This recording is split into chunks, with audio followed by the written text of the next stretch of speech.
The psychology of people who walk away. Instead of arguing, have you ever witnessed it?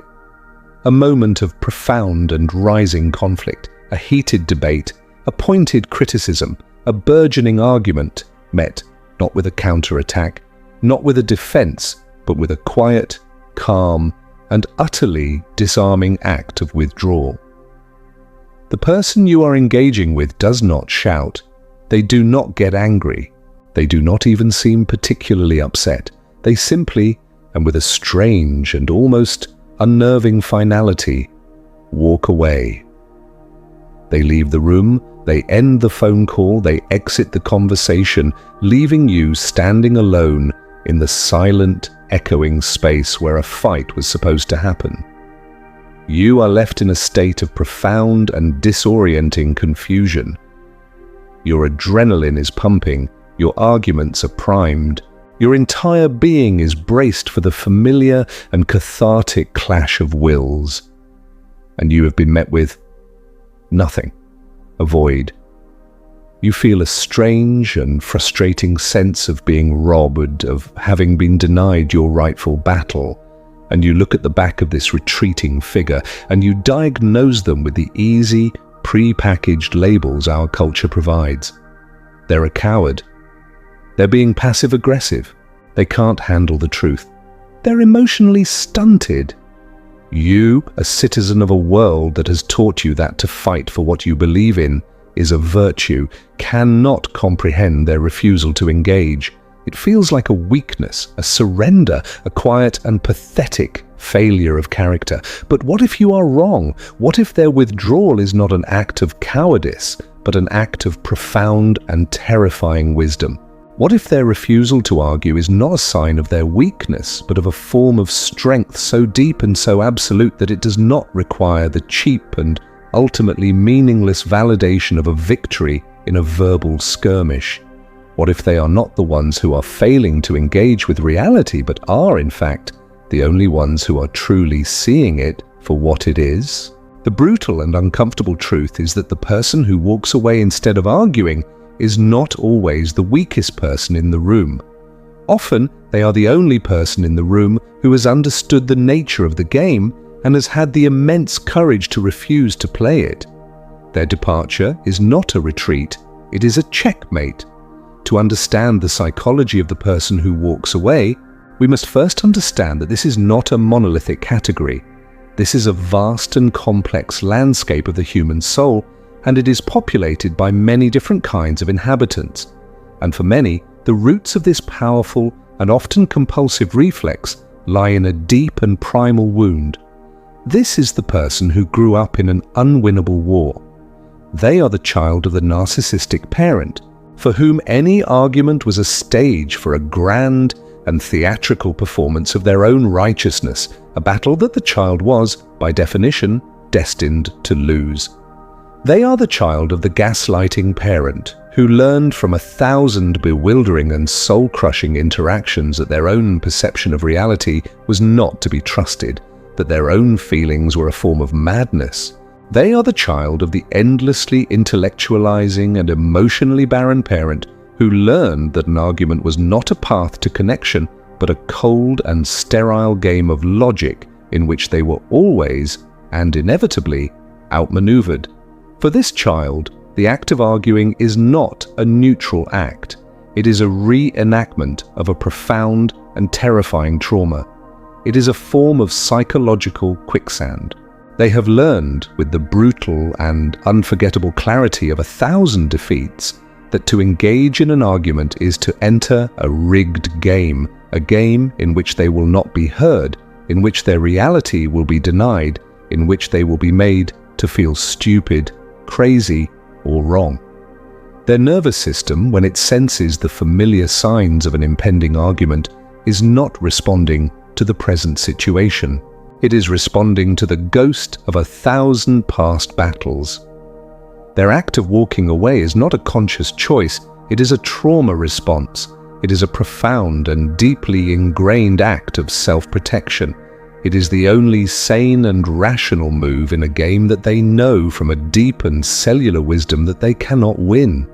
Their withdrawal is not a sign of their weakness, it is a sign of their sanity. It is the part of them that has finally, and with a profound and weary wisdom, learned to stop playing a game that is designed to destroy them. They are not walking away from you, they are walking away from the ghost of their own, terrible and unwinnable past. But there is another kind of person who walks away from an argument, a person whose withdrawal comes not from a wound, but from a profound and terrifying strength. This is the person who is not afraid of the argument, but who has, through a long and difficult process of self-mastery, come to see it as a profound and unnecessary waste of their most precious and finite resource, their own inner peace. This is the person who is practicing the deep and ancient wisdom of the Stoic philosophers. For the Stoic, the ultimate goal of a human life is to achieve a state of apatheia, of a calm, unshakable, and godlike tranquility. And the key to this state is the ruthless and unwavering application of what Epictetus called the dichotomy of control. The clear and absolute distinction between what is in our control and what is not. The only thing that is truly in our control is our own mind, our own judgments, our own choices. Everything else, including and especially the opinions, the beliefs, and the arguments of other people, is entirely outside of our control. The person who is addicted to arguing is a person who has not learned this lesson. They are a slave to the external world. Their inner peace is a fragile and precarious thing, utterly dependent on the agreement and the validation of others. They are engaged in the frantic and ultimately futile project of trying to control the uncontrollable, of trying to force the entire world to conform to their own correct view of reality. This, for the Stoic, is the very definition of madness. The person who walks away from an argument is the person who has chosen freedom. They have made a conscious and deliberate choice to refuse to hand over the keys to their own inner citadel to another person. They understand that to enter into an argument with an irrational, an emotional, or a simply unwilling person is a form of self-violation. It is to allow the chaos of another person's mind to invade and to desecrate the sacred, orderly, and peaceful temple of their own. Their act of walking away is not a sign of their disrespect for you, it is a sign of their profound and uncompromising respect for themselves. It is a quiet and powerful statement that says, "My tranquility is more important than your need for a fight. My inner peace is more valuable than the fleeting and ultimately hollow victory of proving you wrong." They are not surrendering the argument. They are refusing to surrender their soul. They have understood the great and terrible secret of all true power, that it is not to be found in the ability to win the battle, but in the wisdom to choose not to fight it at all. We have now reached the most powerful and the most morally ambiguous of all the archetypes of the person who walks away. This is the person whose withdrawal is not a wound, and it is not a spiritual practice, it is a weapon. This is the walk-away as the master strategist, the quiet and unassuming figure who, in their very refusal to engage, achieves a form of total and devastating victory. This is the walk-away as understood by the great and terrible philosopher of power, Niccolo Machiavelli. The Machiavellian strategist understands a profound and uncomfortable truth about human nature.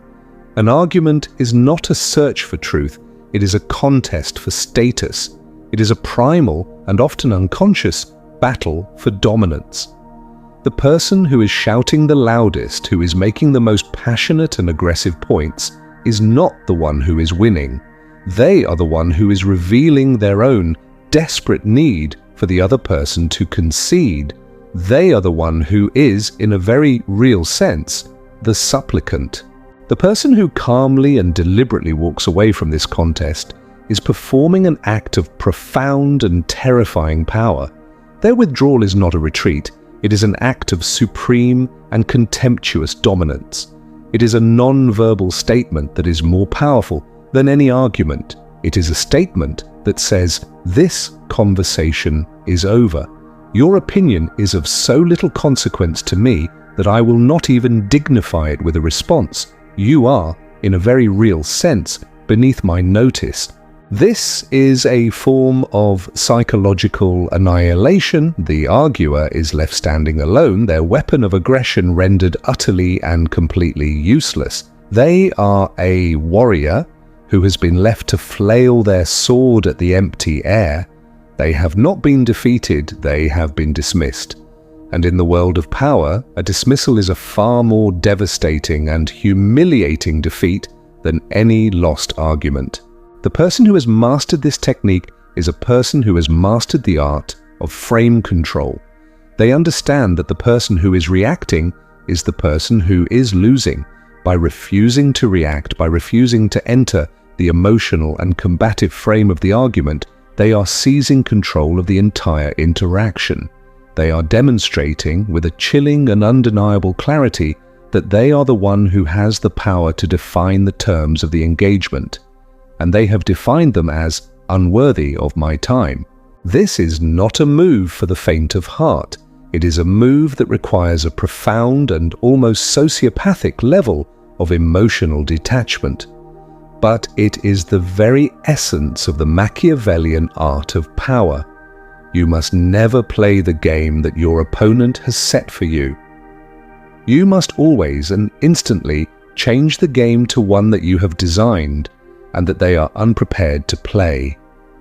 And sometimes the most powerful way to change the game is to simply, and with a quiet and devastating finality, walk off the board. What then can we learn from these quiet and confounding figures, these people who walk away instead of arguing?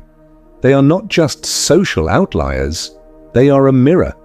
They are a profound and uncomfortable reflection of our own deep and desperate addiction to the futile and soul-crushing game of the ego.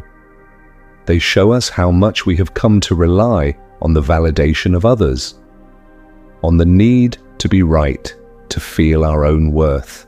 The path of the person who walks away, whether it is born of a wound, of a wisdom, or of a ruthless strategic insight, is the path of the inner sovereign. It is the path of the person who has, for whatever reason, decided to locate their own center of gravity, their own source of authority, not in the noisy and chaotic courtroom of public opinion, but in the deep, quiet, and unshakable kingdom of their own mind.